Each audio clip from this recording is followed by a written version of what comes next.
sebuah motivasi yang akan disampaikan oleh seorang pemegang rekor muri yang juga penulis 7 buku laris. Salah satunya adalah yang saya pegang sekarang, The Heart of Seven Awareness. Kita sambut bersama Nanang Qasim Yusuf.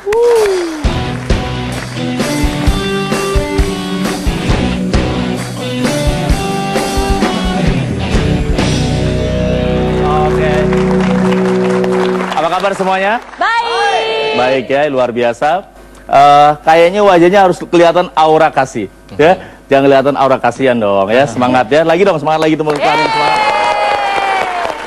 Oke, saya ingin berbagi tentang sebuah rahasia bahwa hidup ini sebenarnya kekuatan paling hebat dimiliki oleh manusia, oleh kita semua adalah kekuatan memilih.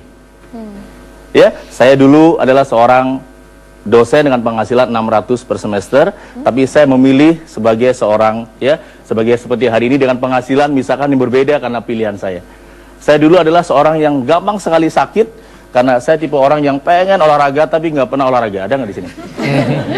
Ada nggak di sini? Banyak. Ya, yang pengen banget, sudah punya planning tapi kemudian nggak pernah olahraga. Ada? Ya. Kemudian dulu saya juga orang yang gampang mengeluh, kemudian saya memilih menjadi pribadi yang banyak bersyukur. Kemudian dulu adalah seorang yang tipenya kekurangan uang, dan saya memilih menjadi pribadi yang kelebihan uang. Betul? Ya. Jadi semuanya sebenarnya kekuatan kita adalah kekuatan memilih. Ya. Dan saya waktu itu memilih untuk menjadi seorang manusia, menurut dalam buku saya, The Heart of Seven Awareness adalah manusia di atas rata-rata. Ya, dan ada 3 pilihan manusia. Ada orang yang memilih manusia di bawah rata-rata. Pokoknya susah terus, galau terus ya. Pokoknya isinya adalah keluhan, komplain dan semuanya. Kemudian ada yang rata-rata, maunya dia biasa-biasa aja. Dan ada beberapa orang memilih di atas rata-rata. Dia kemudian melawan zona nyaman dia dan sebagainya. Saya memilih menjadi manusia di atas rata-rata dan saya mulai 10 tahun lalu mengubah hidup saya sampai hari ini. Dan dalam buku The Heart of Seven Awareness, saya berbagi bahwa ada 4 cara bagaimana kita menjadi manusia di atas rata-rata. Yang pertama adalah yang disebut dengan olahraga atau olah fisik. Ya, karena olahraga sangat penting sekali. Saya ingin ajarkan beberapa tips sederhana bagaimana kita olahraga yang sehat. Mau ya? Mau. Sekarang saya minta teman-teman semua untuk menarik nafas, bukan dari hidung tapi dari mulut, coba. 1, 2, 3, angkat, Mas Susle. Tahan, lepas. Kencang sekali anginnya ya. Ini kayaknya sebelah sini agak kurang pas ya. Sebelah sini aja ya. Coba. Jadi biasanya kan kita menarik nafas dari mana? Dari hidung, sekarang dari mulut ya. Kemudian lepaskan. Mumpung lagi Ramadan ya. Oke, 1, 2, 3, angkat semua. Tahan, lepas. Coba sekali lagi. 1, 2, 3, angkat. Tahan, lepas.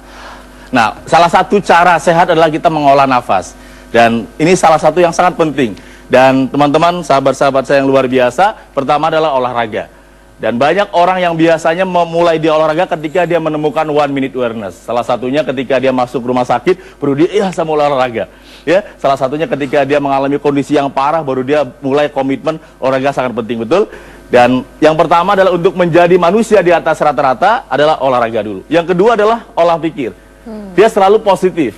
Saya pada saat punya penghasilan dulu 600 per semester, saya sudah berpikir bahwa saya ingin punya penghasilan 7.500 US$ per sekali memberikan training. Wow. Dan kemudian itu terbukti pada saat rekor muri dengan pesertanya 18.000 orang di Istora Senayan selama 2 hari waktu itu. Jadi saya udah berpikir positif dulu deh. Saya kalau bisa, mesti orang bilang kayaknya kamu susah ya, kayaknya, tapi saya selalu positif dulu. Karena kalau orang yang positif biasanya banyak rezekinya, betul nggak? Betul. Bener kan? Ya. Kemudian yang ketiga adalah olah hati. Selain dia positif, dia olah hati. Olah hati itu makanannya 2. Pertama adalah memaafkan, mencintai. Kedua adalah sedekah.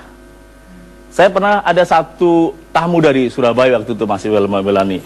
Dia datang dari Surabaya, dia konsultasi, Pak, saya punya masalah tuh nggak bisa tidur dengan cepat.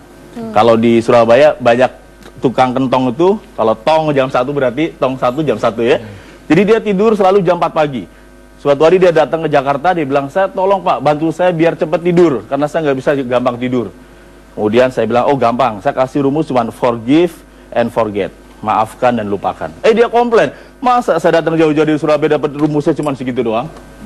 Saya bilang, Bapak pulang dari sini, tolong tulis 10 orang yang harus Bapak minta maaf kepada orang itu. Nggak ada Pak, saya nggak pernah berdosa, nggak pernah bersalah dan sebagainya. Oke, kemudian Bapak pulang dulu ke Surabaya. Pada saat pulang, dia telepon saya besoknya, Pak Nakoy, saya sudah menulis 10 orang yang harus saya minta maaf kepada dia. Orang pertama adalah anak saya. Karena anak saya, setiap saya janji ketemu dia, selalu saya batalkan dan saya nggak pernah merasa bersalah kepada anak saya.